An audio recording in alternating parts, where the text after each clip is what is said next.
ان الحمد للہ رب العالمین والصلاة والسلام علی سید الانبیاء والمرسلین وعلی آلہ وصحبہ ومن تبعہم بإحسان الی یوم الدین واشہد ان لا الہ الا اللہ وحدہ لا شریک لہ واشہد ان محمدا عبدہ ورسولہ اما بعد۔ محترم و مکرم سامعین کرام، دین اسلام یہ محض پوجا پاٹ کا اور عبادت کا دین نہیں ہے۔ یہ دین اسلام زندگی کے تمام معاملات کو حاوی ہے۔ انسان کی زندگی کے جتنے پرت ہیں اور جتنے اس کے شعبہ ہائے زندگی ہیں، جن سے انسان اپنی زندگی گزار کے بالآخر اللہ کے پاس پہنچتا ہے، ان تمام شعبہ ہائے زندگی کے بارے میں اسلام کی ہدایات ہیں۔ اسی لیے اس دین کو کامل دین قرار دیا گیا ہے، اور اس کا اتمام اللہ رب العزت نے اپنے پیارے پیغمبر حضرت سیدنا محمد الرسول اللہ صلی اللہ علیہ وسلم کے ذریعے کروایا ہے۔ جس طرح اللہ رب العزت نے فرمایا، الیوم اکملت لکم دینکم واتممت علیکم نعمتی ورضیت لکم الاسلام دینا، کہ آج کے دن میں نے تمہارا دین مکمل کر دیا اور تمہارے اوپر اپنی نعمت کا اتمام کر دیا اور تمہارے لیے اسلام کو دین پسند کیا۔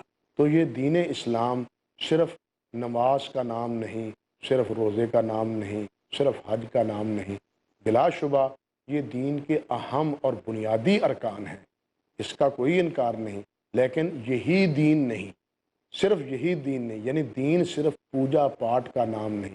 دوسرے لفظوں میں، اسلام کسی کو محض راہب نہیں بناتا، جوگی نہیں بناتا، سادھو نہیں بناتا، اسلام صحیح انسان بناتا ہے۔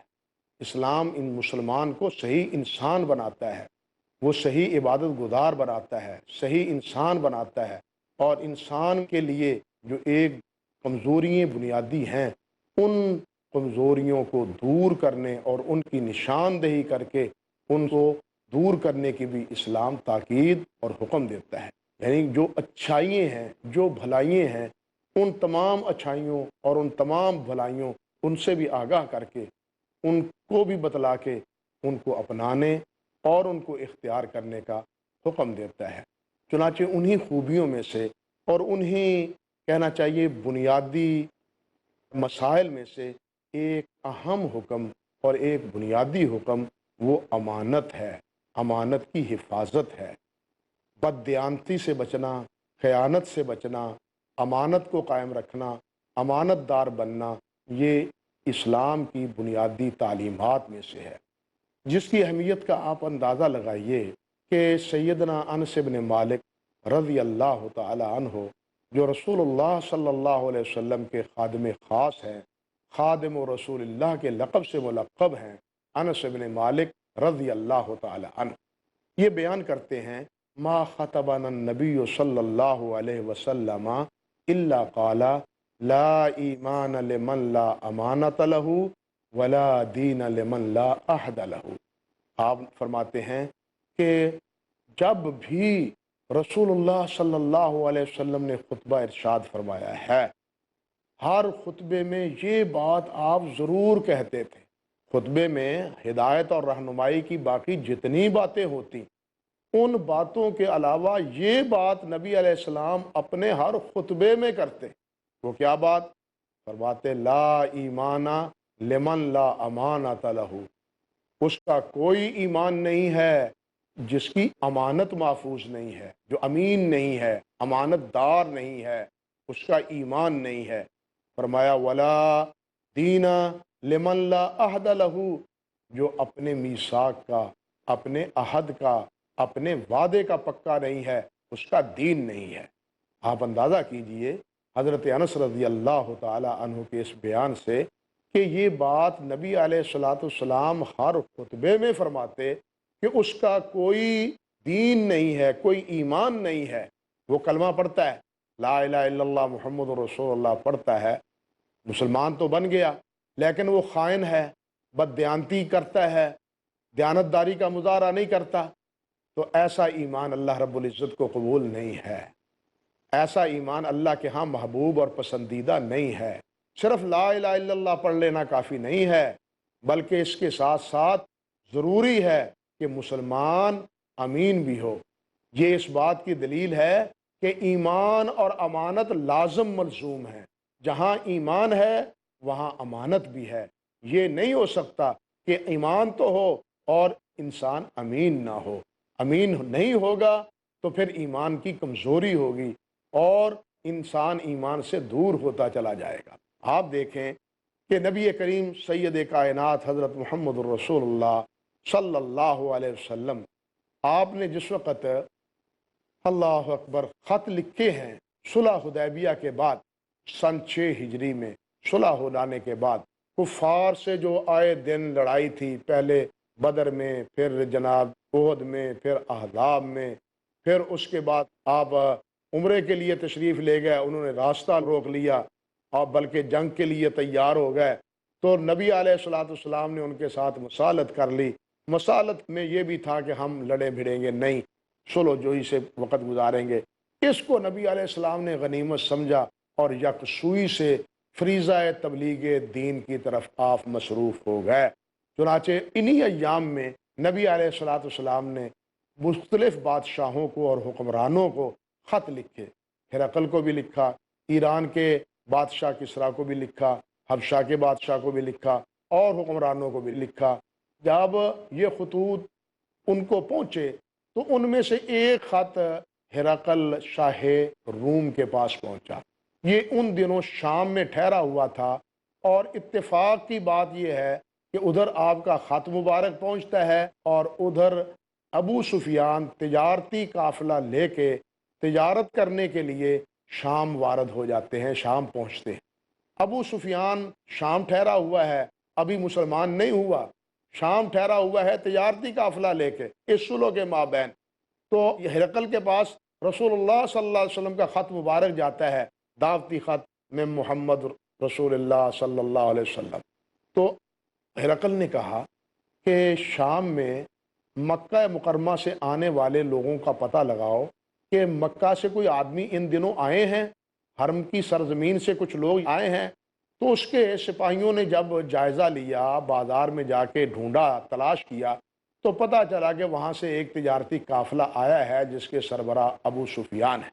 ہرقل کو جا کے ساری صورتحال بتلا دی تو ہرقل نے ابو سفیان کو بلایا، ابو سفیان کو کھڑا کیا اور پوچھا، جو باتیں پوچھیں ان میں کچھ باتیں بہت تفصیل طلب ہیں، صحیح بخاری میں بڑی لمبی روایت ہے، یہ بہت سی باتیں ہرقل نے سید کائنات حضرت محمد الرسول اللہ صلی اللہ علیہ وسلم کے بارے میں دریافت کی۔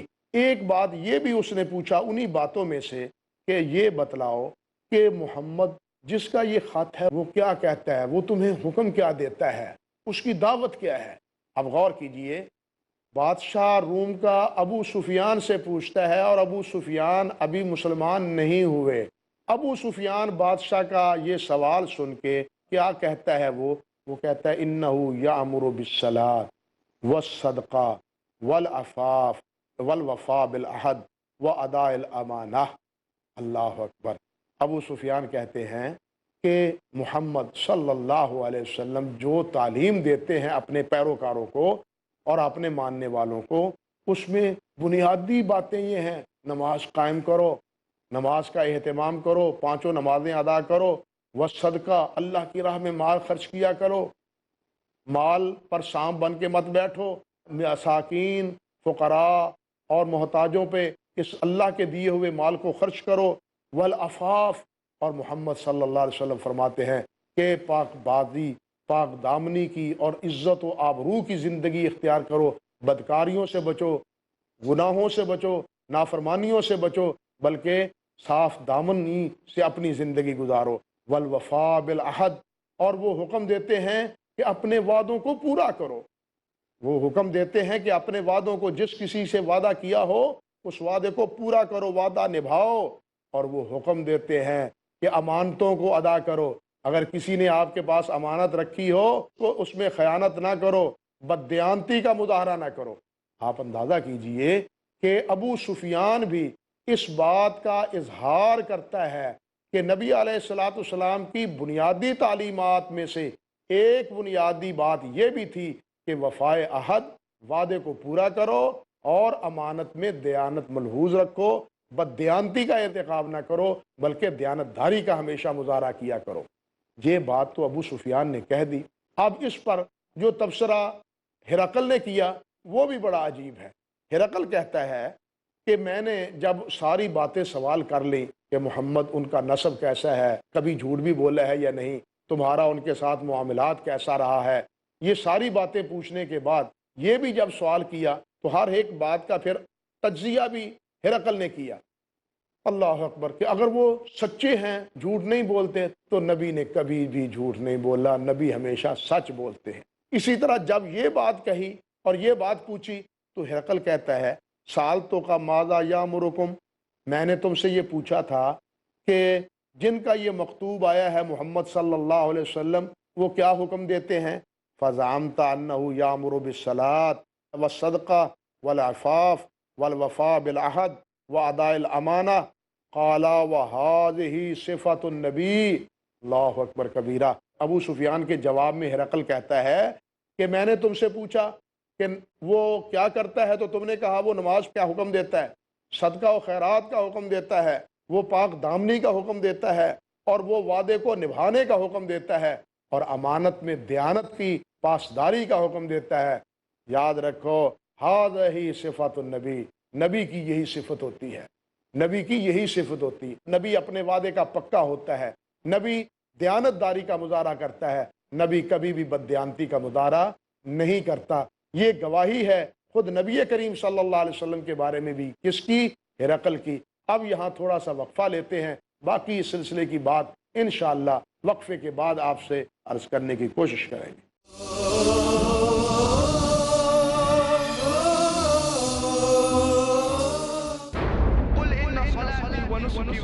Say indeed, my prayer, my sacrifice, my life and my death are all for Allah, sustainer of the world. Ad-Da'i Dynamic. I challenge any human being to point out a single fundamental of Islam In youthful quest. Which is against humanity as a whole. Iconic, inspiring, encouraging. Don't judge Islam based on the following. Farik Naik. Judge Islam based on the authentic sources. That's the glorious Quran and the authentic Hadith. Son of the world-famous orator on Islam and comparative religion, Dr. Zakir Naik.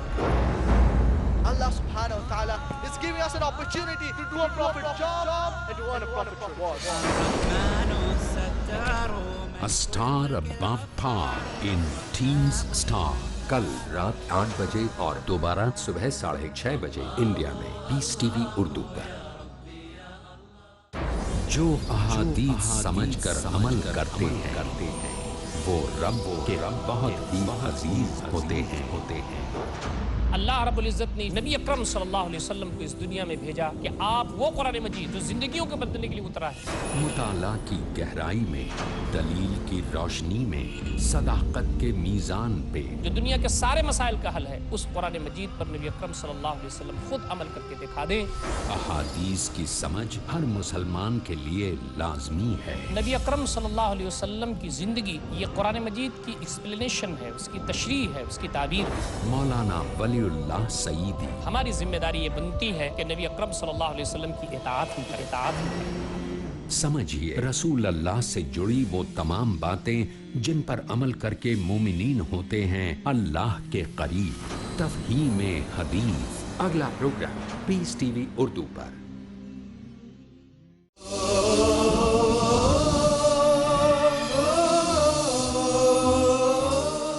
السلام علیکم ورحمۃ اللہ وبرکاتہ۔ سامعین محترم، میں امانت کے حوالے سے کچھ بنیادی باتیں آپ کے گوش گزار کر رہا تھا کہ نبی علیہ الصلاۃ والسلام نے امانت کی پاسداری کے بارے میں کیا کچھ فرمایا ہے، اور خود آپ کی حیات طیبہ اس امانت کے حوالے سے وہ کیسی اور اس کی نوعیت کیا تھی۔ کفار بھی گویا اس بات کا اعتراف کرتے تھے کہ محمد صلی اللہ علیہ وسلم امانت اور دیانت میں پکے ہیں اور امانت اور دیانت کی تعلیم دیتے ہیں۔ اب اس سے آگے دیکھیے، صحابہ کرام جب نبی علیہ الصلاۃ والسلام پر ایمان لائے مکہ مکرمہ میں، تو مشرکین مکہ نے ان کے لیے زندگی تنگ کر دی، کوئی ایسا حربہ نہ چھوڑا ان کو تنگ کرنے کا، ہر اعتبار سے انہیں رسوا اور انہیں ذلیل کرنے اور انہیں مارنے پیٹنے پر انہوں نے اختیار کیا۔ نبی علیہ الصلاۃ والسلام کی اجازت سے بالآخر کچھ صحابہ کرام نے مکہ مکرمہ چھوڑنے کا عزم کیا، اور وہ یہاں سے نکل کے کہاں چلے گئے؟ حبشہ کی طرف انہوں نے رخ کیا اور حبشہ چلے گئے۔ وہاں جب پہنچے ہیں تو وہاں بھی مکے والوں نے ان کو اطمینان سے نہیں بیٹھنے دیا، اپنے نمائندے بھیجے حبشہ والے بادشاہ کے پاس کہ جناب ہمارے بھگوڑے آئے ہیں تمہارے ملک میں، وہ ہمارے اندر تفریق پیدا کر کے گھر گھر لڑائیاں پیدا کر کے یہاں تمہارے پاس آ کے پناہ گزیر ہو گئے ہیں، ان کو ہمارے حوالے کر دو۔ یہ بڑی لمبی داستان ہے، ان میں عمر بن عاص بھی تھا، ابھی مسلمان نہیں ہوا، بعد میں مسلمان وہ بھی ہو گئے تھے، بڑی عجیب و غریب داستان ہے۔ تو قصہ مختصر یہ کہ عمر بن عاص نے شکایت کی کہ یہ تو حضرت عیسیٰ علیہ السلام کے بارے میں بڑی نازیبہ باتیں کرتے ہیں۔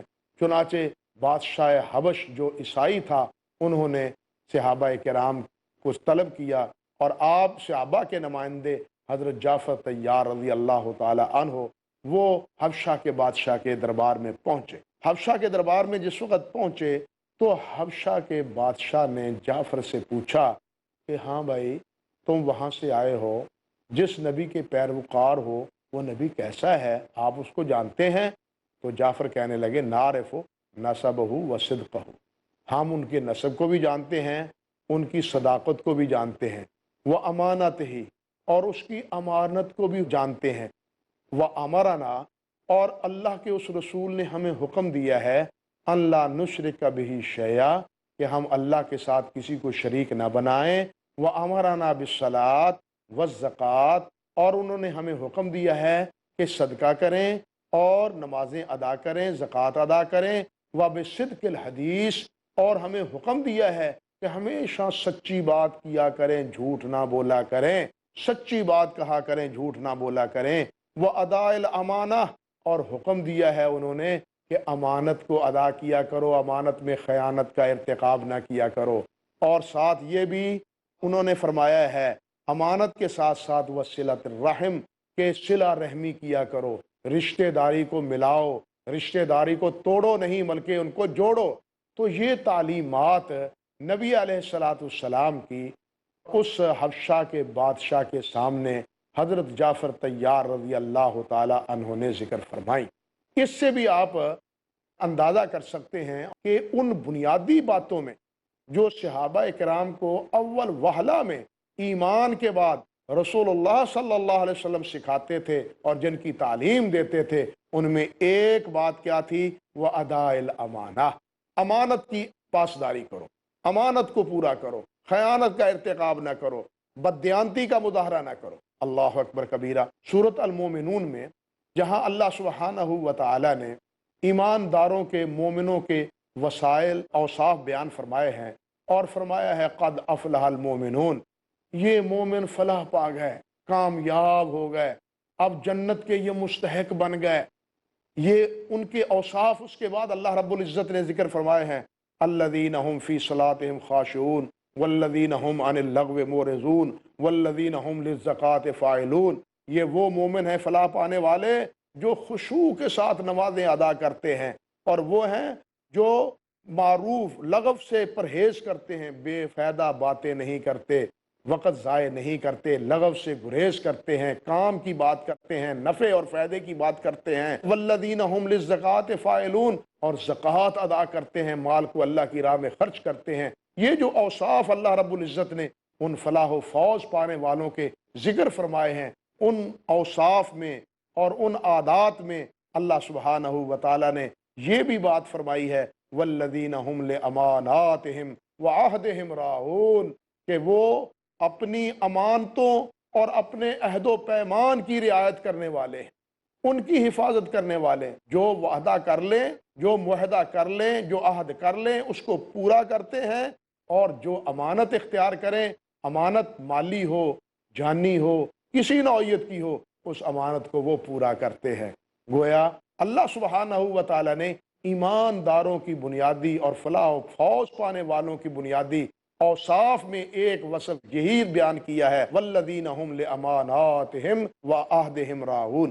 اسی طرح سورۃ المعارج میں اللہ سبحانہ و تعالیٰ نے ایمانداروں اور جنت پانے والوں کا تذکرہ کیا ہے، جس طرح سورۃ مومن میں ہے اسی طرح سورۃ المعارج میں ہے۔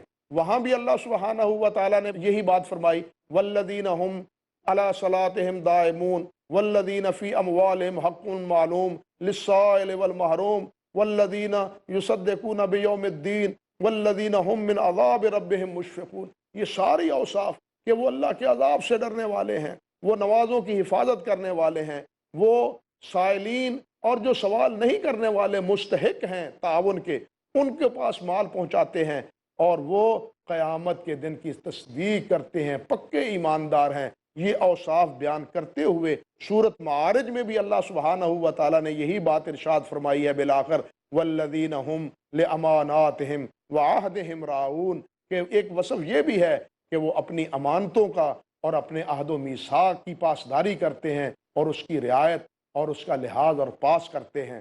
اسی طرح ایک اور مقام پر اللہ سبحانہ و تعالیٰ ارشاد فرماتے ہیں، ان اللہ یامرکم ان تؤدوا الامانات الی اہلہا واذا حکمتم بین الناس ان تحکموا بالعدل۔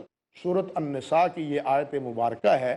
اللہ رب العزت ارشاد فرماتے ہیں کہ اللہ حکم دیتے ہیں، قرآن مجید میں کیا ہے، ان اللہ یامرکم، اللہ تمہیں حکم دیتے ہیں، ان تؤدوا الامانات الی اہلہا، کہ امانتوں کو ان کے اہل کے سپرد کر دو۔ جو ان کے اہل ہیں امانتوں کو ان کے سپرد کرو۔ نااہلوں کو سپرد کرنا یہ بھی امانت کے گویا کے خلاف، یہ بھی امانت کے خلاف ہے کہ نااہلوں کو سپرداری کسی چیز کی کر دی جائے جو اہل نہ ہوں، ان کو کسی چیز کی سپرداری کی جائے جو اہل ہوں، جو اس کے لائق ہوں۔ فرمایا وَإِذَا حَكَمْتُمْ بَيْنَ النَّاسِ أَن تَحْكُمُوا بِالْعَدْلِ، اور جب تم لوگوں کے درمیان کوئی معاملہ کرو، فیصلہ کرو، تو عدل و انصاف کا دامن مت چھوڑے، اپنا ہو یا بیگانہ ہو، دوست ہو یا دشمن ہو، بھائی ہو یا باپ ہو، بیٹا ہو یا بیٹی ہو، جو بھی ہو، جس کے درمیان معاملہ ہو، ان کے مابین عدل و انصاف کے دامن کو تم نے نہیں چھوڑنا۔ یہ اللہ رب العزت نے حکم دیا ہے۔ اکثر مفسرین نے اسی آیت مبارکہ کے حوالے سے یہ بات ذکر کی ہے کہ یہ آیت دراصل عثمان بن طلحہ کے ایک واقعے کے تناظر میں اور پس منظر میں اللہ سبحانہ و تعالی نے نازل فرمائی۔ ہوا یہ کہ فتح مکہ کے موقع پر نبی علیہ الصلوۃ والسلام نے عثمان بن طلحہ کو بلایا، اور عثمان بن طلحہ کو بلا کے کہا کہ بیت اللہ کی چابی مجھے دو۔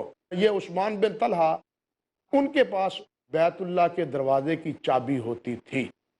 اللہ اکبر۔ نبی علیہ الصلوۃ والسلام نے یہ چابی عثمان بن طلحہ سے لی تو حضرت علی رضی اللہ تعالی عنہ، انہوں نے آگے بڑھ کے نبی علیہ الصلوۃ والسلام سے ایک تمنا کا اظہار کیا۔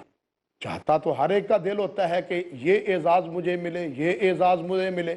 تو حضرت علی رضی اللہ تعالی عنہ، انہوں نے نبی علیہ الصلوۃ والسلام سے عرض کیا، حضور بات یہ ہے کہ زمزم کا پانی پلانا، بیت اللہ کی خدمت کرنا پہلے ہی ہمارے خاندان میں ہے، کیا ہی اچھا ہو کہ یہ عثمان بن طلحہ سے بیت اللہ کے دروازے کی چابی لے کے یہ بھی ہمیں دے دی جائے۔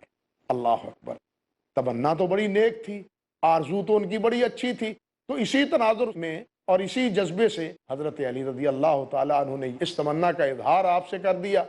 نبی علیہ الصلوۃ والسلام سے جب حضرت علی رضی اللہ تعالیٰ عنہ نے یہ بات کی تو کہتے ہیں کہ اللہ رب العزت نے یہ آیت مبارکہ نازل کر دی، اور اللہ رب العزت نے اپنے نبی سے فرمایا، ان اللہ یامرکم ان تؤدوا الامانات الی اہلہا، کہ امانتوں کو ان کے اہل کے سپرد کر دو، جن سے جو چیز لی ہے وہ چیز ان کے سپرد کر دو۔ چنانچہ نبی مکرم صلی اللہ علیہ وسلم نے عثمان بن طلحہ کو بلایا اور عثمان بن طلحہ کو وہ چابی واپس کر دی، اور نبی علیہ الصلوۃ والسلام نے یہ بات بھی ارشاد فرما دی کہ یہ چابی اب قیامت تک تمہارے خاندان میں رہے گی، کوئی ظالم ہی تم سے یہ چابی لے گا، ورنہ یہ چابی تیرے خاندان میں رہے گی۔ یہ بات معلوم ہوتی ہے کہ امانت اس کی ایک بنیادی حیثیت ہے اسلام میں۔